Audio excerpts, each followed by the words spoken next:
ಈ ಫೆಬ್ರವರಿ 2026 ಮಾಸದ ವಿಶೇಷತೆ ಏನೆಂದರೆ ಗುರುಗ್ರಹ ಮಿಥುನ ರಾಶಿಯಲ್ಲಿ ವಕ್ರ ಸಂಚಾರದಲ್ಲಿ ಮುಂದುವರಿಯಲಿದೆ. ಅದೇ ರೀತಿ ಕುಂಭ ರಾಶಿಯಲ್ಲಿ ರವಿ, ಕುಜ, ಬುಧ ಮತ್ತು ರಾಹುಗ್ರಹಗಳ ಸಂಗಮವಾಗಲಿದೆ. ಅಂದರೆ ಒಟ್ಟು 4 ಗ್ರಹಗಳ ಸಂಗಮ. ಈ ಅವಧಿಯಲ್ಲಿ ಆರೋಗ್ಯ ಸಮಸ್ಯೆಗಳು ಹೆಚ್ಚಾಗಲಿವೆ, ಸಂಬಂಧಗಳಲ್ಲಿ ಬಿರುಕು ಕಾಣಿಸಲಿದೆ, ಅಧಿಕಾರಕ್ಕಾಗಿ ಒತ್ತಡಗಳು ಹೆಚ್ಚಾಗುತ್ತವೆ. ನಿಮ್ಮ ಸ್ನೇಹಿತರು, ಕುಟುಂಬ ಮತ್ತು ಹಣಕಾಸಿನಿಂದ ಒತ್ತಡಗಳನ್ನು ಅನುಭವಿಸುತ್ತೀರಿ.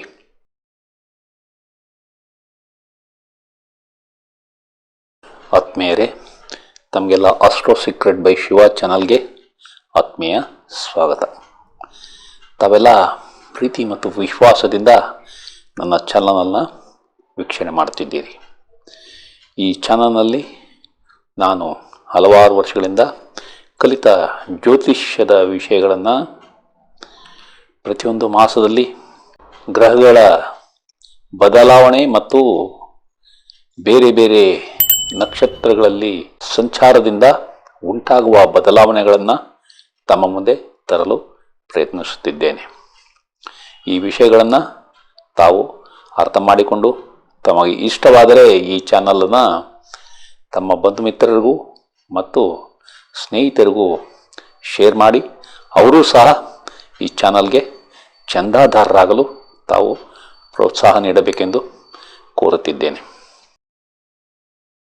ಈ ಮಾಸದಲ್ಲಿ ಬದಲಾವಣೆ ತರುವ ದಿನಾಂಕಗಳು 4, 6, 8, 11, 13, 15, 16, 19, 22 ಮತ್ತು 24.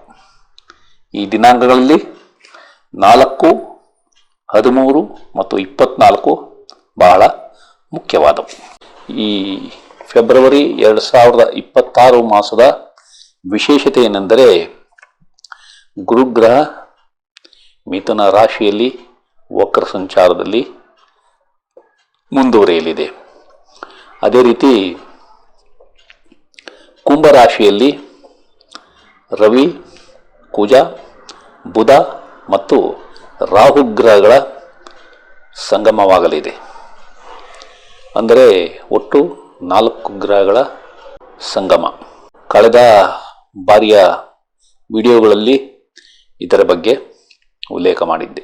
ಈಗ ಗುರುಗ್ರಹ ವಕ್ರ ಸಂಚಾರದಲ್ಲಿರುವುದು ಹಾಗೂ 4 ಗ್ರಹಗಳು ಕುಂಭ ರಾಶಿಯಲ್ಲಿ ಸಂಗಮವಾಗಿರುವುದು, ಈ 2 ವಿಷಯಗಳಿಂದ ಹಲವಾರು ವ್ಯಕ್ತಿಗಳ ಜೀವನದಲ್ಲಿ ಯಾವ ರೀತಿ ಬದಲಾವಣೆ ಬರುತ್ತದೆ ಎಂಬುದನ್ನು ಸಂಕ್ಷಿಪ್ತವಾಗಿ ನೋಡೋಣ. ಮೊದಲನೆಯದಾಗಿ, ನಿಮ್ಮ ಸ್ನೇಹಿತರು, ಕುಟುಂಬ ಮತ್ತು ಹಣಕಾಸಿನಿಂದ ಒತ್ತಡಗಳನ್ನು ಅನುಭವಿಸುತ್ತೀರಿ. ಜನಗಳ ಮಧ್ಯೆ ಹಾಗೂ ದೇಶಗಳ ಮಧ್ಯೆ ಸಂಘರ್ಷಗಳು ಇನ್ನೂ ಉಲ್ಬಣವಾಗುವ ಸಾಧ್ಯತೆ ಇದೆ. ಆರೋಗ್ಯ ಸಮಸ್ಯೆಗಳು ಹೆಚ್ಚಾಗಲಿವೆ. ಅಹಂಕಾರದ ಘರ್ಷಣೆಗಳು ಎಂದು ನಾವು ಕರೆಯಬಹುದು. ಸಂಬಂಧಗಳಲ್ಲಿ ಬಿರುಕು ಕಾಣಿಸಲಿದೆ. ಅಧಿಕಾರಕ್ಕಾಗಿ ಒತ್ತಡಗಳು ಹೆಚ್ಚಾಗುತ್ತವೆ. ಈ ಅವಧಿಯಲ್ಲಿ ಮಾತುಗಳು ಬಹಳ ತೀಕ್ಷ್ಣವಾಗಿ ಮತ್ತು ಆಕ್ರಮಣಕಾರಿಯಾಗಿ ಇರುತ್ತವೆ. ಅಪಘಾತಗಳು ಹೆಚ್ಚಾಗಬಹುದು. ನೀವು ಯಾವುದಾದರೂ ಒಂದು ಕಾರ್ಯಕ್ಕೆ ಕೈ ಹಾಕಿದರೆ ಅದರಲ್ಲಿ ವಿಳಂಬಗಳು ಜಾಸ್ತಿ ಆಗುತ್ತವೆ. ಈ ಅವಧಿಯಲ್ಲಿ ಒಟ್ಟಾರೆಯಾಗಿ ನಾಯಕತ್ವದ ಕೊರತೆ ಕಂಡುಬರಲಿದೆ. ನಿಮ್ಮ ಜೀವನದ ಬಗ್ಗೆ ವಿಭಿನ್ನ ದೃಷ್ಟಿಕೋನಗಳನ್ನು ಕಂಡುಕೊಳ್ಳುತ್ತೀರಿ. ಈ ಅವಧಿಯಲ್ಲಿ ಹಳೆಯ ರೀತಿ ಯೋಚಿಸುವುದನ್ನು ಬಿಟ್ಟು ಹೊಸ ರೀತಿ ಯೋಚಿಸಿ ಬದಲಾವಣೆಗಳನ್ನು ಮಾಡಿಕೊಳ್ಳುವುದು ಒಳ್ಳೆಯದು. ಈಗ ಕಳೆದ ಮಾಸಗಳಲ್ಲಿ ನಾನು ತಿಳಿಸಿದ ದಿನಾಂಕಗಳಂದು ಅಥವಾ ಆ ದಿನಾಂಕಗಳ ನಂತರ ಆದ ಬದಲಾವಣೆಗಳ ಬಗ್ಗೆ ಸಂಕ್ಷಿಪ್ತವಾಗಿ ತಿಳಿದುಕೊಳ್ಳೋಣ. ಡಿಸೆಂಬರ್ 20ರಂದು ಅಸ್ಸಾಂನಲ್ಲಿ ರಾಜಧಾನಿ ಎಕ್ಸ್ಪ್ರೆಸ್ ರೈಲಿಗೆ ಸಿಲುಕಿ 7 ಆನೆಗಳು ದುರ್ಮರಣ ಹೊಂದಿರುವುದು. ಚಿತ್ರದುರ್ಗದ ಬಳಿ ಡಿಸೆಂಬರ್ 25ರಂದು ಬಸ್ ದುರಂತವಾಗಿ ಬಸ್ ಅಪಘಾತದಿಂದ 6 ಜನ ಮೃತಪಟ್ಟಿರುವುದು. ಇಲ್ಲಿ ಒಂದು ವಿಶೇಷವೇನೆಂದರೆ, ಈ ಸೀಬರ್ಡ್ ಟ್ರಾನ್ಸ್ಪೋರ್ಟ್ ರವರ ಬಸ್ ಪ್ರವಾಸಕ್ಕಾಗಿ ಮುಂದೆ ಹೋಗುತ್ತಿದ್ದ ಬಸ್ಸನ್ನು ಹಿಂಬಾಲಿಸಿಕೊಂಡು ಬಂದು ಓವರ್ಟೇಕ್ ಮಾಡಿ ಮುಂದೆ ಹೋಗಿ ಅಪಘಾತಕ್ಕೀಡಾಗಿರುವುದು. ಈ ಸೀಬರ್ಡ್ ಬಸ್ ಓವರ್ಟೇಕ್ ಮಾಡಿಲ್ಲ ಅಂದರೆ ಶಾಲಾ ಪ್ರವಾಸದಲ್ಲಿದ್ದ ಮಕ್ಕಳ ಬಸ್ ಅಪಘಾತಕ್ಕೀಡಾಗುವ ಸಂಭವ ಇತ್ತು. ಇದನ್ನ ಅರ್ಥ ಮಾಡಿಕೊಳ್ಳಿ. ನಂತರ ಕ್ರಿಕೆಟ್ ವಿಷಯಕ್ಕೆ ಬಂದಾಗ, ಕರ್ನಾಟಕ ತಂಡ ವಿಜಯ್ ಹಜಾರೆ ಟ್ರೋಫಿಯಲ್ಲಿ ಜಾರ್ಖಂಡ್ ವಿರುದ್ಧ ಡಿಸೆಂಬರ್ 23ರಂದು 413 ರನ್ಗಳ ಬೃಹತ್ ಮೊತ್ತವನ್ನು ಚೇಸ್ ಮಾಡಿ ಪಂದ್ಯವನ್ನು ಗೆದ್ದಿದ್ದು. ಆದರೆ 15 ಜನವರಿ 2026ರಂದು ಸೆಮಿಫೈನಲ್ನಲ್ಲಿ ವಿದರ್ಭ ವಿರುದ್ಧ ಸೋತು ಟೂರ್ನಿಯಿಂದ ಹೊರಬಿದ್ದಿದೆ. ವೆನೆಜುವೆಲಾ ದೇಶದ ಅಧ್ಯಕ್ಷರಾದ ನಿಕೋಲಸ್ ಮಡುರೋ ಅವರನ್ನ ಅಮೆರಿಕದ ಸೈನ್ಯ ಅಪಹರಣ ಮಾಡಿ ತಮ್ಮ ದೇಶಕ್ಕೆ ಕೊಂಡೊಯ್ದು ಅಲ್ಲಿಯ ಬಂದಿಖಾನೆಯಲ್ಲಿ ಬಂಧಿಸಿಟ್ಟಿರುವುದು. ನಂತರ ಇರಾನ್ ದೇಶದಲ್ಲಿ ಆ ದೇಶದ ಮಿಲಿಟರಿಯೇ 12,000ಕ್ಕೂ ಹೆಚ್ಚು ದಿನಗಳ ಮಾರಣ ಹೋಮವನ್ನು ಮಾಡಿರುವುದು. ಇದನ್ನು ತಾವು ಕೂಲಂಕುಷವಾಗಿ ಪರಿಶೀಲಿಸಿಕೊಳ್ಳಿ. ಈ ಎಲ್ಲ ಅವಘಡಗಳು ಗುರುವಿನ ವಕ್ರ ಸಂಚಾರ ಮತ್ತು 4 ಗ್ರಹಗಳ ಸಂಗಮದಿಂದ ನಡೆಯುತ್ತಿದೆ ಎಂಬುದನ್ನು ತಾವು ಅರ್ಥ ಮಾಡಿಕೊಳ್ಳಿ.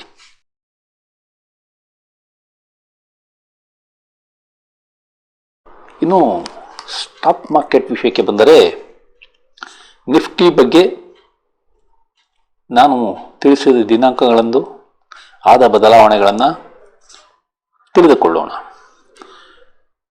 ಡಿಸೆಂಬರ್ 29, 2025ರಂದು ನಿಫ್ಟಿ 25,920 ಲೋ ಟಚ್ ಮಾಡಿತ್ತು.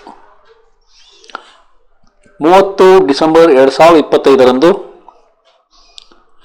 25,878 ಅಂಕಗಳ ಲೋ ಟಚ್ ಮಾಡಿದೆ. 5 ಜನವರಿ 2026ರಂದು 26,373 ಅಂಕಗಳ ಹೈ ಟಚ್ ಮಾಡಿದೆ. 7 ಜನವರಿ 2026ರಂದು 26,067 ಅಂಕಗಳ ಲೋ ಟಚ್ ಮಾಡಿದೆ. ಜನವರಿ 12, 2026ರಂದು 25,313 ಅಂಕಗಳ ಹೈ ಟಚ್ ಮಾಡಿ 25,473 ಅಂಕಗಳ ಲೋ ಟಚ್ ಮಾಡಿದೆ. ಆ ದಿನ 340 ಅಂಕಗಳ ಏರಿಳಿತ ಕಂಡಿದೆ. 13 ಜನವರಿ 2026ರಂದು 25,899 ಅಂಕಗಳ ಹೈ ಟಚ್ ಮಾಡಿ 25,603 ಅಂಕಗಳ ಲೋ ಟಚ್ ಮಾಡಿದೆ. ಆ ದಿನ 296 ಅಂಕಗಳ ಏರಿಳಿತ ಕಂಡಿದೆ. 16 ಜನವರಿ 2026ರಂದು open is equal to close ಆಗಿ ಹೊರಹೊಮ್ಮಿದೆ. ಆ ದಿನ 25,873 ಅಂಕಗಳ ಹೈ ಟಚ್ ಮಾಡಿ 25,662 ಅಂಕಗಳ ಲೋ ಟಚ್ ಮಾಡಿದೆ. ಅಂದರೆ 16 ಜನವರಿ 2026ರಂದು 211 ಅಂಕಗಳ ಏರಿಳಿತ ಕಂಡಿದೆ.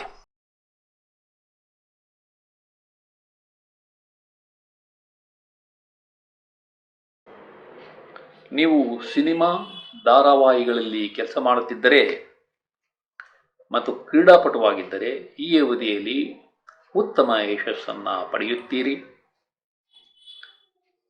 ನಿಮ್ಮ ಸಂಗಾತಿ ಅಥವಾ ಪಾಲುದಾರರಿಗೆ ಅದೃಷ್ಟ ಚೆನ್ನಾಗಿರಲಿದೆ. ನಿಮಗೆ ಪಿತ್ರಾರ್ಜಿತ ಆಸ್ತಿಗಳು ಸಿಗುವ ಸಂಭವ ಇದೆ. ನಿಮಗೆ ಬರಬೇಕಾದ ಇನ್ಶೂರೆನ್ಸ್ ಹಣ ಕೈ ಸೇರಲಿದೆ. ನಿಮಗೆ ಕಷ್ಟವಿಲ್ಲದೆ ಅನಿರೀಕ್ಷಿತ ಲಾಭವಾಗುವ ಸಂಭವ ಇದೆ. ನಿಮ್ಮ ತಾಯಿ ಸಂತೋಷದಿಂದಿದ್ದು ಒಳ್ಳೆಯ ಆರೋಗ್ಯ ಇರುತ್ತದೆ. ನಿಮ್ಮ ಮನೆಯಲ್ಲಿ ಶಾಂತವಾದ ವಾತಾವರಣ ಇರಲಿದೆ. ನಿಮ್ಮ ಜೀವನದಲ್ಲಿ ಕಷ್ಟಗಳು ಕಡಿಮೆಯಾಗುತ್ತವೆ. ನೀವು ಅಕ್ಕಪಕ್ಕದ ಮನೆಯವರ ಜೊತೆ ಒಳ್ಳೆಯ ಸಂಬಂಧವನ್ನು ಹೊಂದುತ್ತೀರಿ. ನಿಮ್ಮ ವ್ಯಕ್ತಿತ್ವ ಮತ್ತು ಬುದ್ಧಿಶಕ್ತಿ ಈ ಅವಧಿಯಲ್ಲಿ ಚೆನ್ನಾಗಿರಲಿದೆ. ನಿಮ್ಮ ಹಾಸ್ಟೆಲ್ನಲ್ಲಿರುವ ಮಕ್ಕಳು ಯಶಸ್ಸನ್ನು ಕಾಣುತ್ತಾರೆ. ನಿಮ್ಮ ವಿದೇಶದಲ್ಲಿನ ಹಣಕಾಸಿನ ವ್ಯವಹಾರದಲ್ಲಿ ಯಶಸ್ಸನ್ನು ಕಾಣುತ್ತೀರಿ. ನಿಮ್ಮ ಶತ್ರುಗಳು ಮೆತ್ತಗಾಗುತ್ತಾರೆ. ನಿಮ್ಮ ಸಂಗಾತಿಯ ಜೊತೆ ಉತ್ತಮ ಸಂಬಂಧವನ್ನು ಹೊಂದುತ್ತೀರಿ. ನಿಮ್ಮ ಮಕ್ಕಳಿಗೆ ಉತ್ತಮ ಆರೋಗ್ಯ ಕಂಡುಬರಲಿದೆ. ನೀವು ಪ್ರಯಾಣದಲ್ಲಿ ಆದಷ್ಟು ಹುಷಾರಾಗಿರಿ. ಅಪಘಾತವಾಗುವ ಸಂಭವ ಇದೆ. ನಿಮ್ಮ ಮದುವೆ ನಿಶ್ಚಯ ನಿಧಾನವಾಗಲಿದೆ. ನೀವು ನಿಮ್ಮ ವ್ಯವಹಾರದಲ್ಲಿ ಪಾಲುದಾರಿಕೆ ಮಾಡುತ್ತಿದ್ದರೆ ಪಾಲುದಾರರ ಜೊತೆ ಜಾಗೃತವಾಗಿ ವ್ಯವಹಾರ ಮಾಡಿ. ನೀವು ಕಾಂಟ್ರಾಕ್ಟ್ ಮಾಡುತ್ತಿದ್ದರೆ ಲಾಭ ಕಡಿಮೆ ಇರಲಿದೆ. ನಿಮ್ಮ ಪ್ರಯಾಣಗಳು ಕಿರಿಕಿರಿಯಿಂದ ಕೂಡಿರುತ್ತವೆ. ನೀವು ವಿದೇಶದಲ್ಲಿನ ಯಶಸ್ಸು ಮತ್ತು ಸಂಬಂಧಗಳ ಬಗ್ಗೆ ಹುಷಾರಾಗಿರಿ. ನಿಮ್ಮ ತಂದೆಯ ಸ್ನೇಹಿತರೊಂದಿಗೆ ಪಾಲುದಾರಿಕೆ ಮಾಡಬೇಕೆಂದಿದ್ದರೆ ಅದು ನಿಧಾನವಾಗಲಿದೆ. ನೀವು ಈ ಅವಧಿಯಲ್ಲಿ ಸಮಾಜದಲ್ಲಿ ಮುಕ್ತವಾಗಿ ಬೆರೆಯುವುದಿಲ್ಲ. ನಿಮ್ಮ ಹಣಕಾಸು ಮತ್ತು ಸಂಪತ್ತು ಈ ಅವಧಿಯಲ್ಲಿ ಹೆಚ್ಚಾಗುವುದಿಲ್ಲ. ನೀವು ಬಂಗಾರದ ಒಡವೆಗಳನ್ನು ತೆಗೆದುಕೊಳ್ಳಬೇಕೆಂದರೂ ಈ ಅವಧಿಯಲ್ಲಿ ಅದು ಸಾಧ್ಯವಿಲ್ಲ. ನಿಮ್ಮ ಸ್ಟಾಕ್ ಮತ್ತು ಶೇರ್ ವ್ಯವಹಾರ ನಷ್ಟ ಹೊಂದುವ ಸಂಭವ ಇದೆ. ಹುಷಾರಾಗಿರಿ. ನಿಮ್ಮ ತಂದೆಯ ಆರೋಗ್ಯ ಸಮಸ್ಯೆ ಸುಧಾರಣೆ ನಿಧಾನವಾಗಲಿದೆ. ನಿಮಗೆ ಕೋರ್ಟ್ ಕೇಸ್ಗಳು ಮತ್ತು ಬೇಡದ ಸಾಲಗಳು ಅಂಟಿಕೊಳ್ಳುವ ಸಂಭವ ಇದೆ. ನಿಮ್ಮ ಸಂಗಾತಿ ಅಥವಾ ಪಾಲುದಾರರಿಗೆ ಅಪಾಯವಿದೆ, ಎಚ್ಚರ ಇರಲಿ. ನಿಮ್ಮ ಸಾರ್ವಜನಿಕ ಗೌರವ, ಹೆಸರು ಮತ್ತು ಖ್ಯಾತಿಗೆ ಕುಂದು ಬರುವ ಸಂಭವ ಇದೆ. ನೀವು ರಾಜಕೀಯದಲ್ಲಿದ್ದರೆ ಈ ಅವಧಿಯಲ್ಲಿ ಯಶಸ್ಸು ಕಷ್ಟಕರವಾಗಲಿದೆ. ನಿಮಗೆ ಈ ಅವಧಿಯಲ್ಲಿ ಜವಾಬ್ದಾರಿಗಳು ಹೆಚ್ಚಾಗುತ್ತವೆ. ನೀವು ವೃತ್ತಿಯಲ್ಲಿ ಬಡ್ತಿ ಅಥವಾ ನೇಮಕಾತಿಗಾಗಿ ಯತ್ನಿಸುತ್ತಿದ್ದರೆ ಅದು ನಿಧಾನವಾಗಲಿದೆ. ನೀವು ವರ್ಗಾವಣೆಗಾಗಿ ಯತ್ನಿಸಿದರೂ ಸಹ ಈ ಅವಧಿಯಲ್ಲಿ ಅದು ಸಾಧ್ಯವಿಲ್ಲ. ನೀವು ಬೇಡವಾದ ಸಾಲ ಮತ್ತು ವ್ಯಾಜ್ಯಗಳಲ್ಲಿ ಸಿಲುಕಿಕೊಳ್ಳಬಹುದು. ಹುಷಾರಾಗಿ ವ್ಯವಹಾರ ಮಾಡಿ. ಈ ವಿಡಿಯೋವನ್ನು ಕೊನೆಯವರೆಗೂ ನೋಡಿದ ತಮಗೆಲ್ಲ ವಂದನೆಗಳು.